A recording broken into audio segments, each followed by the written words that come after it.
Hi, hello, Hi, welcome. Isabel.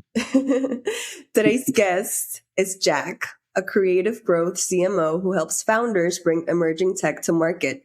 He specializes in zero to one identity, building the brand, traction, and go to market engine from the ground up, and then scaling that foundation into high performance teams and community driven growth systems. Jack is the founder of Cap and Cut, a community first creative agency working with emerging tech founders from strategy through execution across identity, traction, fundraising, GTM. He's also led marketing and creative at the intersection of gaming, Web3, and AI, running global campaigns, building token economies, and driving rapid community growth in some of the fastest moving industries out there. And for teams looking to future proof their brand, he's the author of Why Web3 Marketing Converts Gen Z, a playbook of building next generation community powered strategies grounded in authentic engagement. Jack, welcome to Fully Hi. Managed. How are you? Thank you for having me. I Thank you so love much what you for guys are doing. yeah, thank you so much for joining us. My first question for you is you specialize in zero to one identity work, which is such a delicate phase. At that stage, everything is still forming, the product is evolving, the messaging is evolving, even the founder's own understanding of what they're building is evolving. And sometimes what feels clear internally doesn't always translate the same way externally. So I'm curious, what's the most common identity mistake early stage founders make when they think they've nailed their positioning, in your opinion?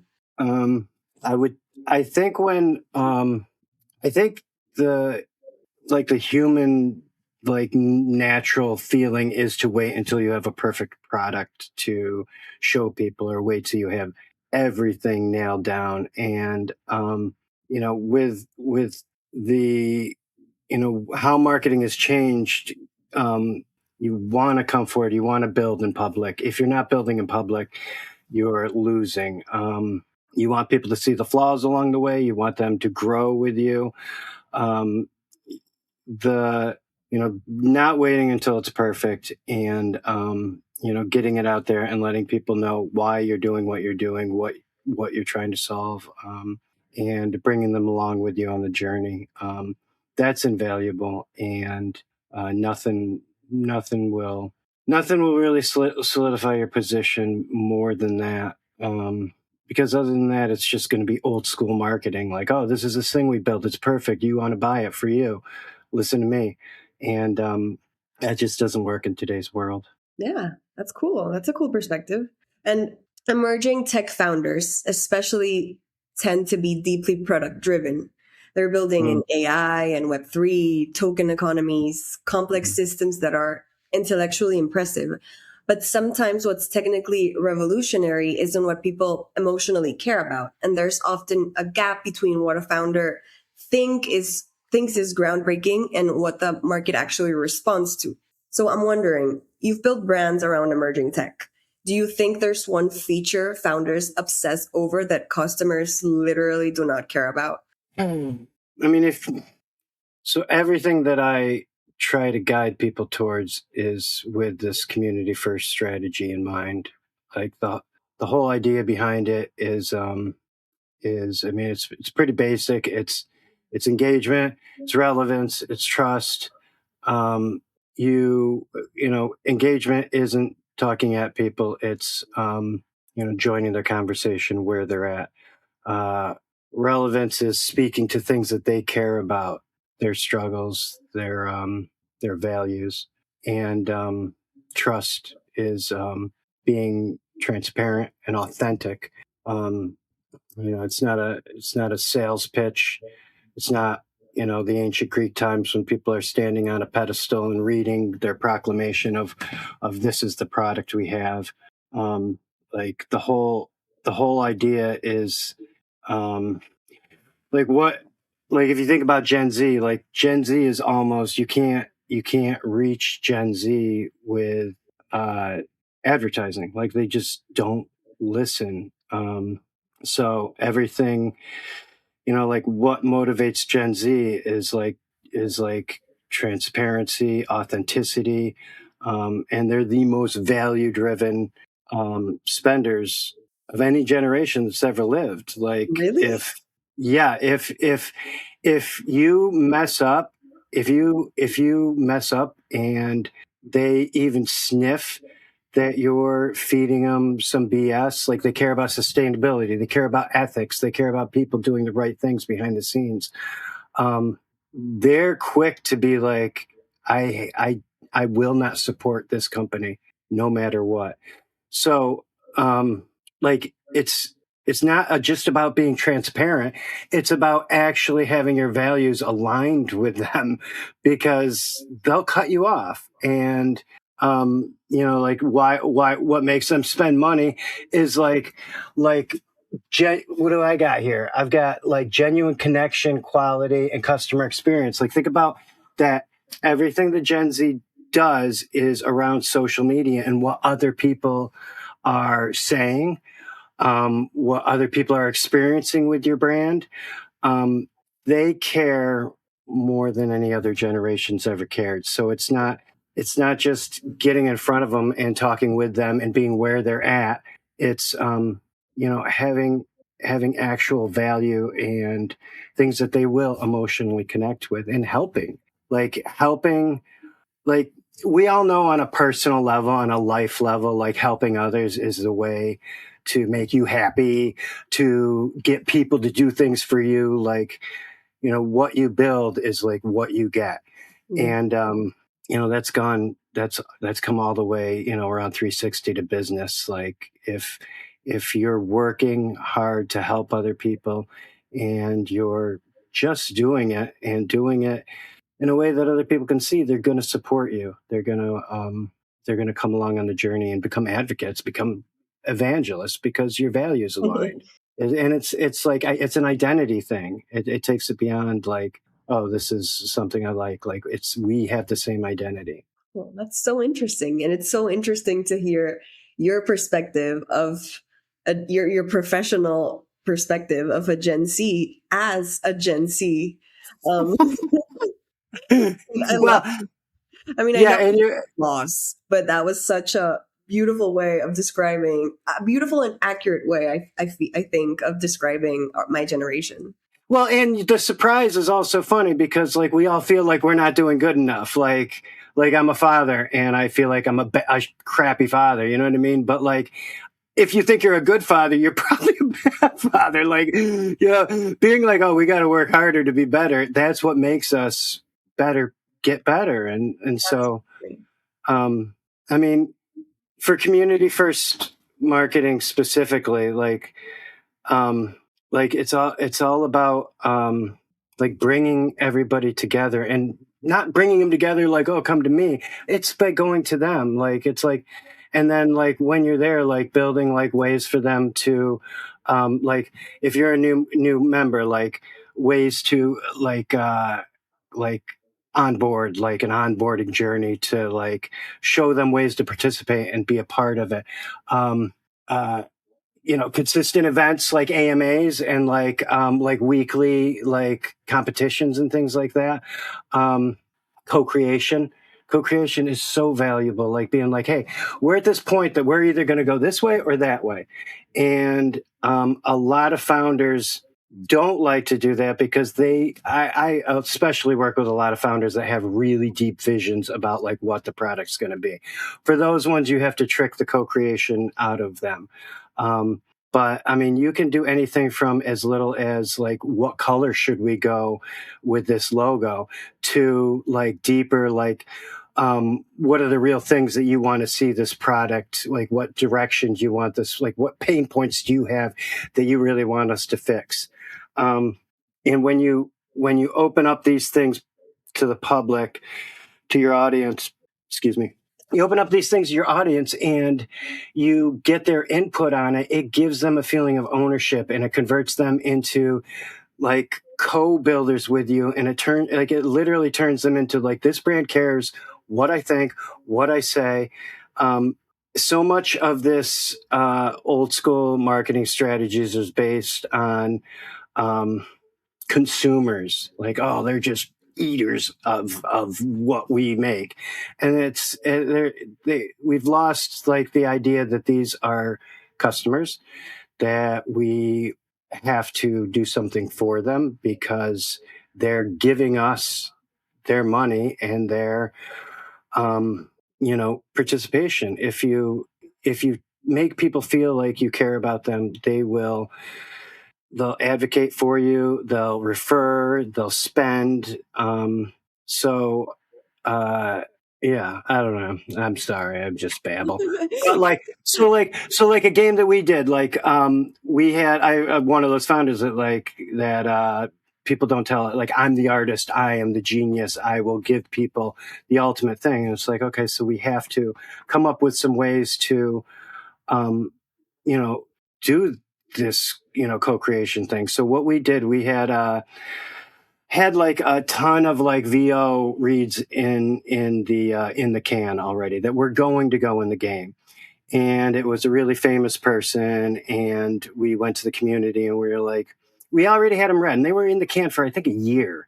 And so we went to the community and we were like, hey, which one of these 5 things do you want this guy to say in the game? And they would vote and they would pick. And then literally, because it was already done, we would stick it in the game that night and it would be in the game the next day. And they'd be like, oh my God, we voted on this. And then they had the guy record it and then they put it in the game. And it's like, so you can smoke and mirrors it still, if you have to work around somebody not wanting to really let somebody participate in the co-creation. But the value of giving people ownership of the build, yeah, you can't beat that when it comes to turning somebody into a literal evangelist of your brand. I love that. And I feel like community first has become, such a buzzword. You hear it a lot, but I feel like what you just described is, a very true description of what it means to be community first. I love what you say of going to them, making them feel part of the community and what you're building and co-building things. Yeah. I think it's very, very cool, very cool way to see it. Yeah. Another important thing is to build a recognition system to like showcase members, to showcase if you tell somebody, hey, I like your shirt, nice shirt, it makes them feel good. So like if you have a member that like does something and you highlight that member, it makes them feel good, it makes them want to share. You're saying that they're awesome, like they're going to share that with their friends. They're gonna it's being consistent about with the recognition system, and not just that, but also sharing other people or companies you know alignments with your values, or with like the values is so important. It's we're all together in this world, and if we're just building things to enrich ourselves, people don't care about that. If we're trying to sell you, man, like, you ever go to a party or a networking event and like somebody comes up to you selling you something and you're just like, oh my God. Or even like even when you go to a store to shop and like they're following you around being like, oh, look. Yeah. You're like, oh my God, like, just give me space. Like, can we just live together? Yeah. It comes down to it comes down to friendly, like, chit chat, and it's pretty cool that we've gotten to a place that like kindness and humanity and being a normal person wins out over some corporate speak. Like, so it's this is at the end of the day, this is the like all brands are eventually going to go this direction, and if they don't, they will fade into nothingness, I believe. That's a great way to see it, and I hope that my generation continues to keep the brands and the organizations accountable, and I think it's so powerful to be kind, and it's so powerful to be genuine, and at the end we're humans and we came here to connect, Yeah. Yeah. so, my next question is, at some point, the data and the founder's vision don't always agree. So, what's it like being the person in the room who has to say, I don't think this is resonating. And how do you protect the relationship while still protecting the brand? I mean, it depends. That's a per case situation. You know, it depends on the client really. Like if yeah, and it comes down to persuasion techniques and how you guide somebody to what's best for them. And uh, yeah, it just depends. It just depends on who you're talking to and what levers you Okay. use to get them to understand what's best for them. And usually honesty and sometimes you just have to bring the honesty a little slower and deliver it a little more gently. But in the end, like it's still a client, and if they are they they are welcome to go the wrong direction, and if they want to go a different direction than what's best for them, then you try to deliver it in the best way possible. Like, I don't believe in this world that anything is, there's so many different ways you can go about things that, like, even if it's the wrong way, you can always get back to the right path. Wrong directions show themselves very quickly, and yeah, it always comes back. Oh, I They'll get love that. I love that. I love that perspective and I love that way of thinking. Um, you know, in the end, what's this like the rejections are redirections. I mean, you can always learn from everything and even taking the wrong path. But I love that mentality that taking the wrong path will always lead you to where you need to be in the end. And you can do the wrong path well. Like, if somebody goes down the wrong path, they can do it like blindly and stumble along, or you can do it.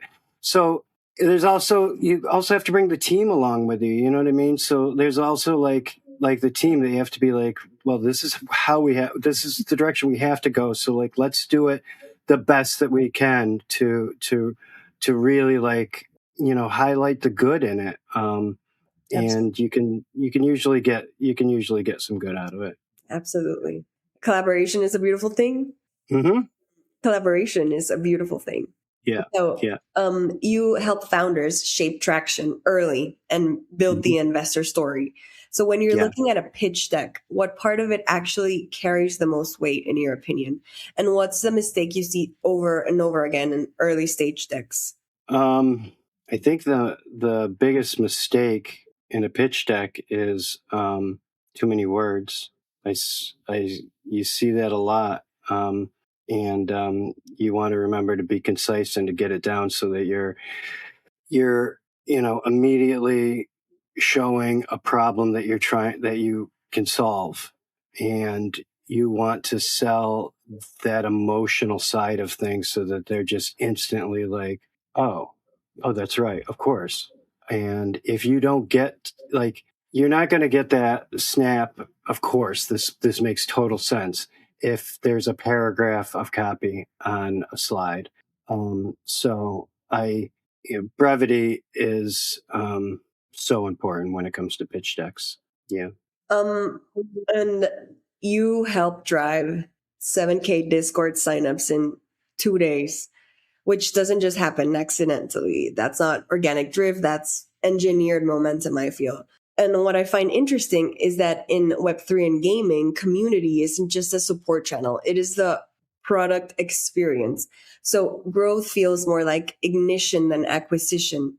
I'd love to zoom in on that moment when you helped drive that sign in 2 days. What exactly did that campaign look like behind the scenes? What was the hook? What made people move that fast? Do you think? Um, it was a great product that we had. It was a cool product, and it was a cool launch. It was just a brand go live. It was so awesome though. You, we had built something that, like, kids dream that you dream about. And if you go live with that and want to be a part of, want to bring it to other people and have them a part of the ecosystem, like, that's going to drive, like, like massive adoption quickly. You know, we we gamified the the onboarding, and we rewarded people. um, and it's funny, it's digital rewards, you know what I mean? It's not even real life rewards. But like there's just something about being, there's something about when that pop up ring, like when you get that little, it's just gamification and dopamine, and it's just how we're wired as humans. If you have a real product, if you're cool or nice or good, if you have an awesome team, if you're building something that people want, if you want to invite them inside, and you know, you know, do it in a way that you're inviting them to make content, and share it, and rewarding them for sharing it. It just happens naturally. I love that. That's very cool. And gaming has mastered retention psychology. I mean, it understands loops and reward systems, progression, social mechanics. People don't just sign up, they stay. So, meanwhile, the SaaS and AI companies often focus heavily on acquisition but struggle with long term engagement. And you've lived deeply inside the gaming ecosystem and then stepped into AI and emerging tech. So I'd love your perspective here. Do you think there's something SaaS and AI companies still haven't learned from gaming about about keeping people engaged? I think it all comes down to the consistency thing. To know that every week you're going to do XYZ, that every month, and keeping people in the loop, that every month you're going to have an AMA or like it's an Ask Me Anything, where you have like a video where people can actually like come in and like ask you questions, and you can give them the state of like um, what's happened, what's progressed, decisions that have been made, like and the whys, like not just like what you're doing, but like why you're doing it.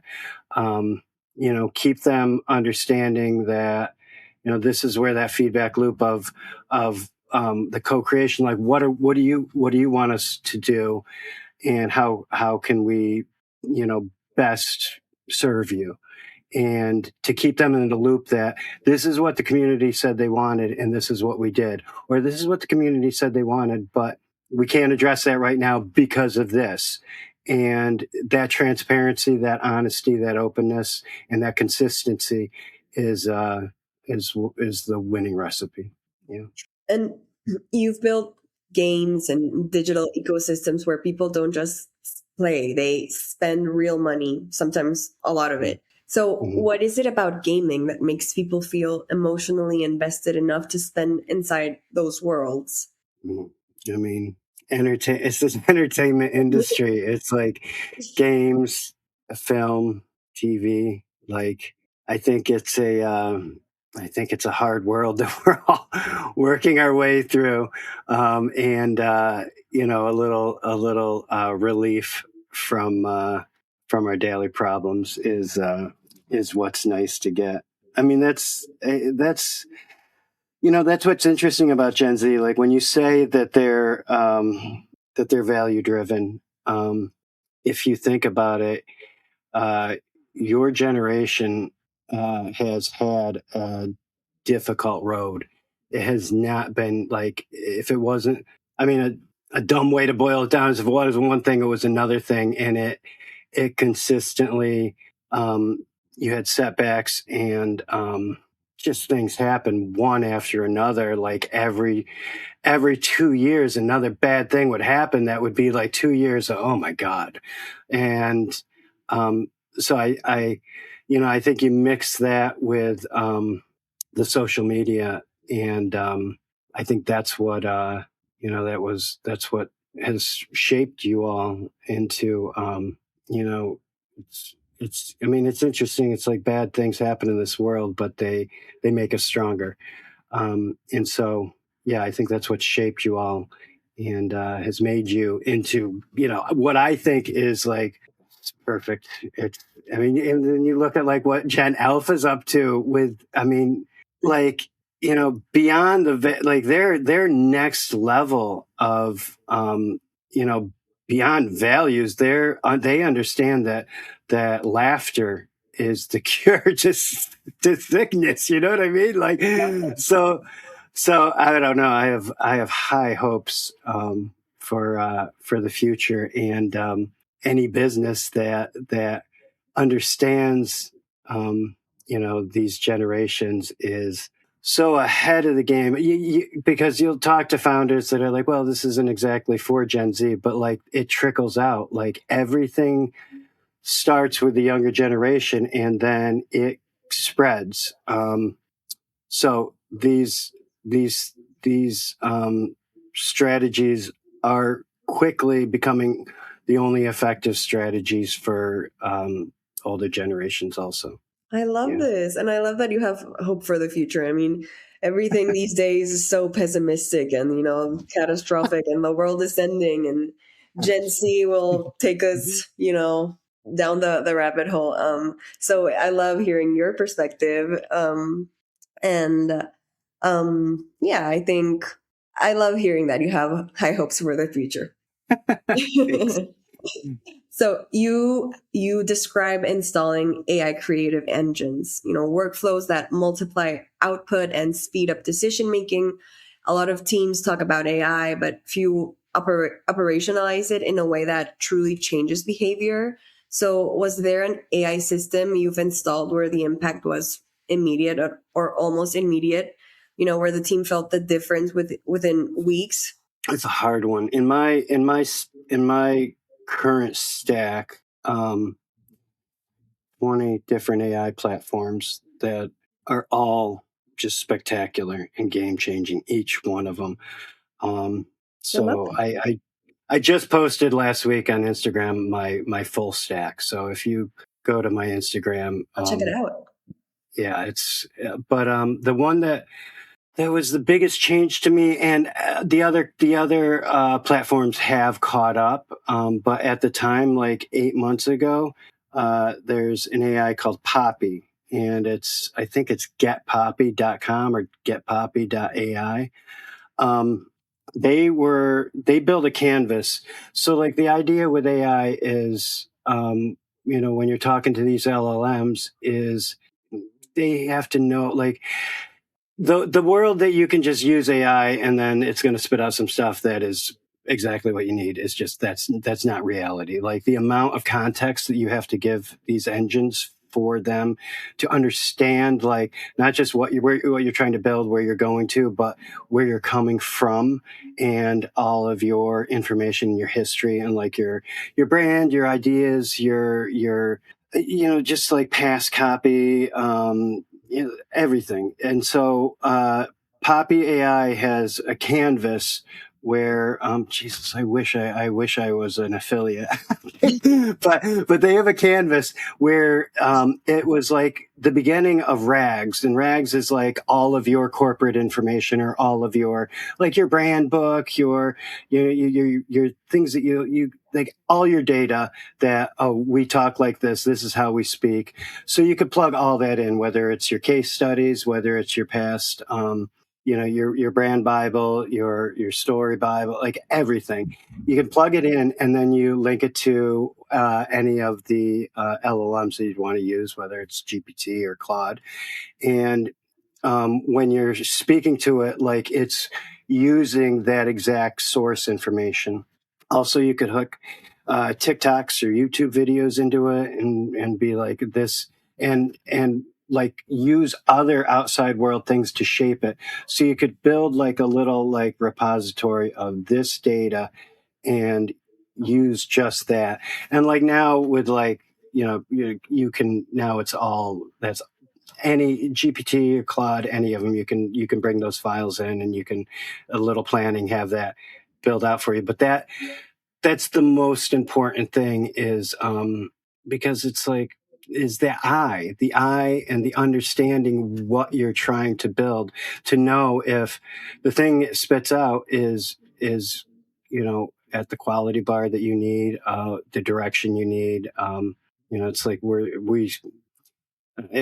become just a director rather than the creator. But there's not a sentence that it spits out that doesn't need molding.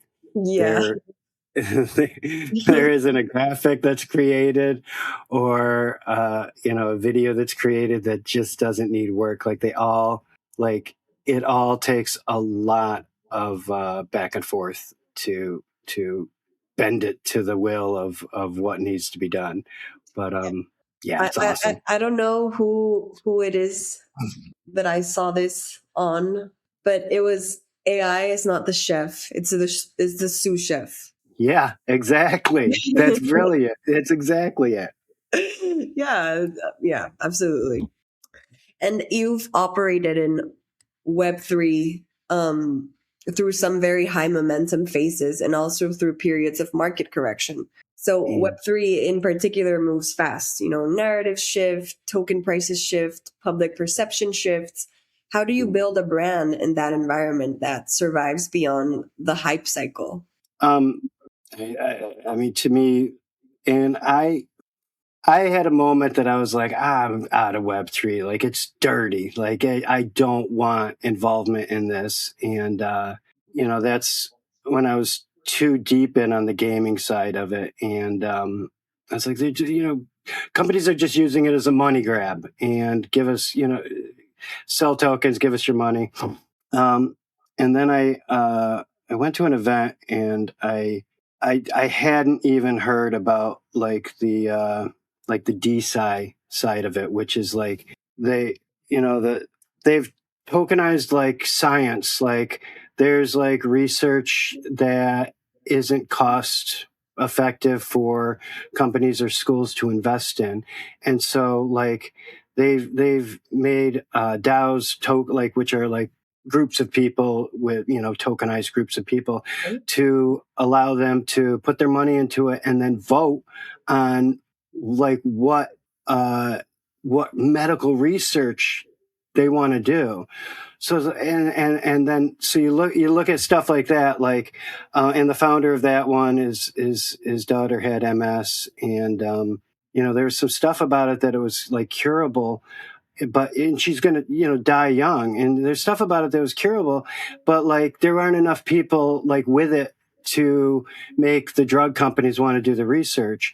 And so like then you dig deeper, and on the financial side there's a lot of people that come to the States and make a lot of money, or make I don't know, a lot of money. Everybody breaks their neck to make a little bit of money, but in their part of the world there's a lot of money, and the difficulty to get those American dollars that they earn to their family in the third world countries it was nearly impossible. So the access to finance and to money in these places that don't have like traditional banking set up.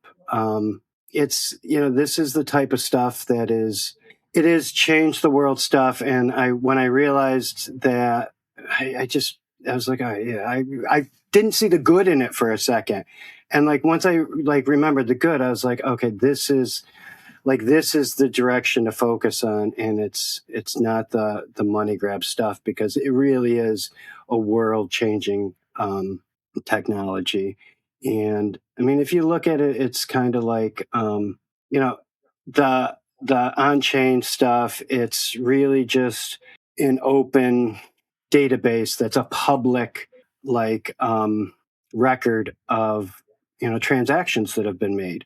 So it's almost like the beginning, like a SQL database, or it's like it's there's going to be a time that they're not going to call it Web3. They're just, I mean, it's just everything is eventually going to be recorded in this way, that there is a public trail that everybody can see. Um, and like things are recorded. Like you can write your town and or go into town hall and get a copy of, you know, deeds or you know, paperwork that's been filed.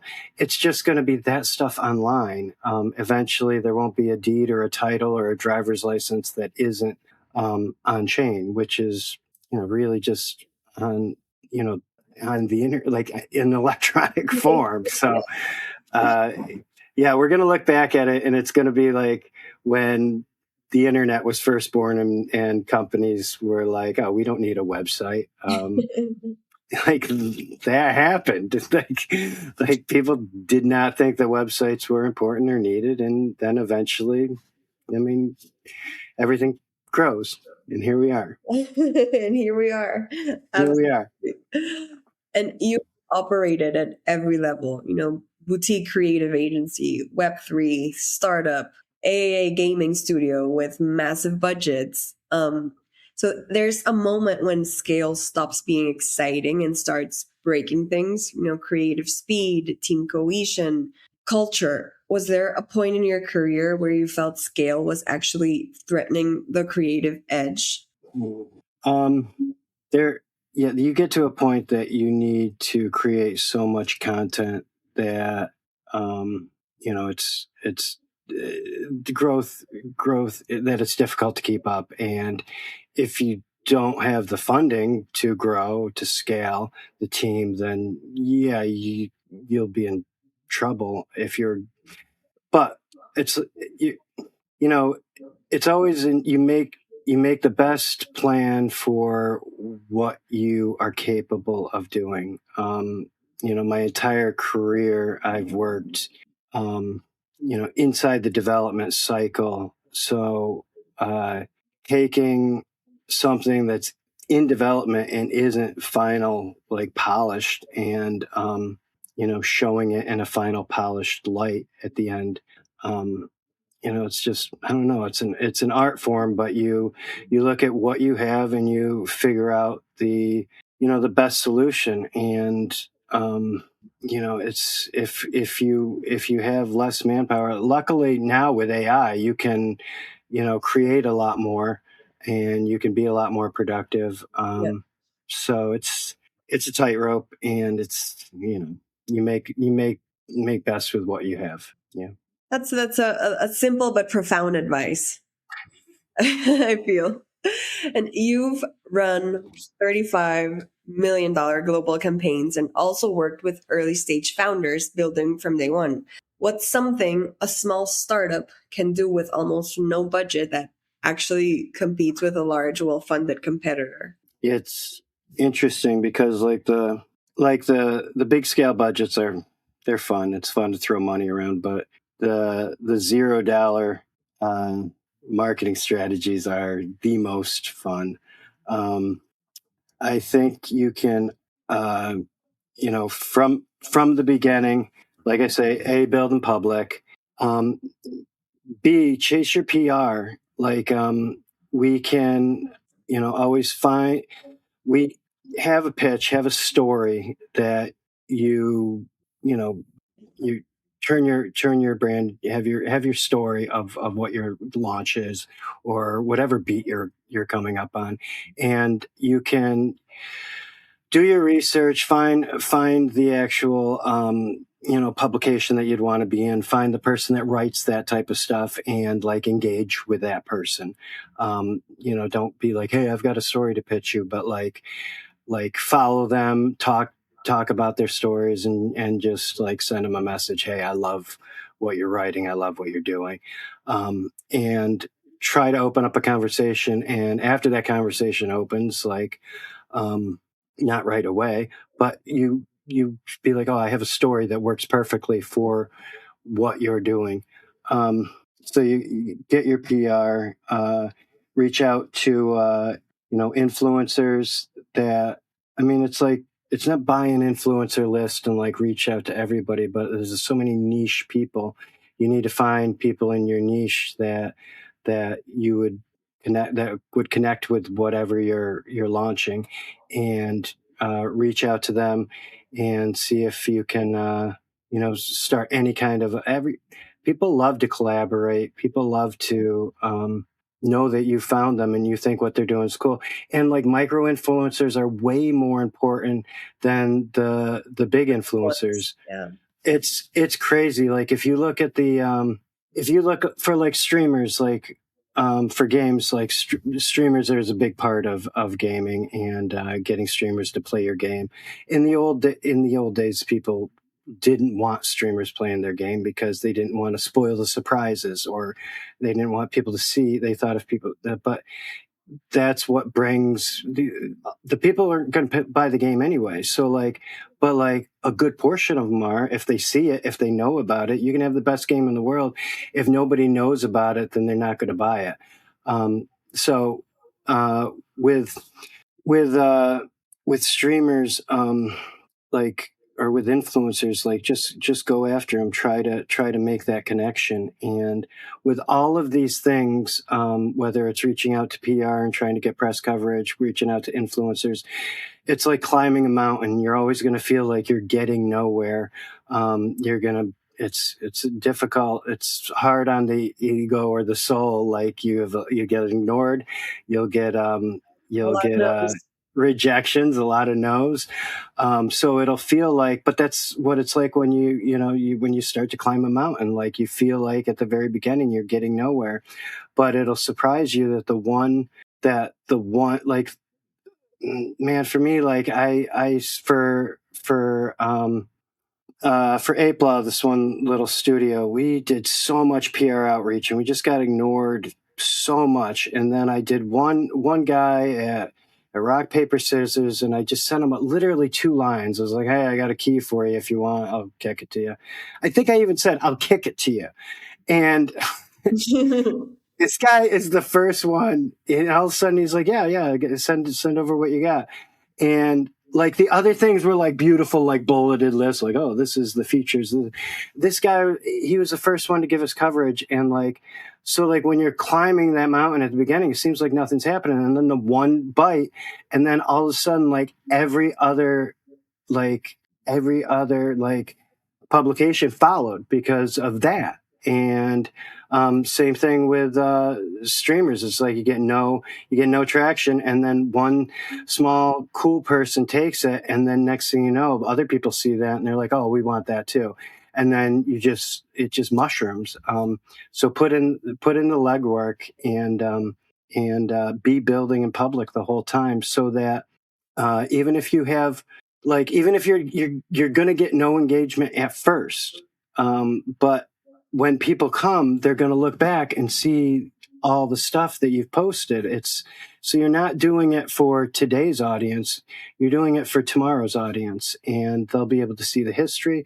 And like, history's so important, the story, the you know it's all about emotion and levers and connecting. And when they come, you want to have it there. You want them to be like, "Oh, this is awesome."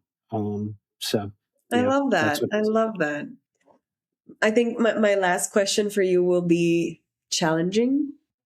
So, Uh-oh. if you had to start from scratch tomorrow, no audience, no network, no capital, but with everything you know now about community and gaming psychology, AI, growth, what would your first 90 days look like? Hmm. um R&D, a lot of research and development. You know what I mean? Like uh figure out your positioning, figure out your audience, then figure out your positioning. And as soon as you figure out your audience, you want to find where those people are, and become active in the communities that they're in. Like, you can't wait until you have a product to be active in the communities they're in. Like, you need to be a part of those communities, like, early. So find out what subreddits they're in, and engage, and find out, where what their hashtags on LinkedIn are. Like, start to go to other people's content and engage with other people's content, and like build your base that way, so that when you um, do get buttoned up and your ducks in a row enough that you can start to do your building in public, that you already have some people that are like, oh, I know this guy. Like, it's pretty cool that, like, there's influencers that I follow that like that Nate AI guy. Like, all of a sudden he's like, I think he just talked about launching a product, and like I've always like, wow, this guy's just doing the influencer thing. He's not even like so like we do things for our friends. We do things for the people that we like. We do things for the people that like us. So you can have conversations with people before you have your thing that you're going to spring on them that you hope that they love. So I would say find out where the communities are and get involved in those communities, and then build in public when you build. Awesome. Well, Jack, thank you so much for coming on and sharing all of this, your insights, your experience, and honestly, the way you think about growth at both the identity and systems level. I love how you bridge creativity with performance and community with real traction. So thank you for being generous with your perspective and walking us through, all this side. Isabel, thank you. And thank you, Benji, for putting these together. Awesome. You've been listening to Fully Managed, brought to you by Penji. Check out the show notes to learn more about today's guest, and to learn more about Penji, the human-first creative subscription service, head over to penji.co. And by the way, if you're still listening, it would mean the absolute world to us if you were to share this podcast with a friend, and of course, subscribe.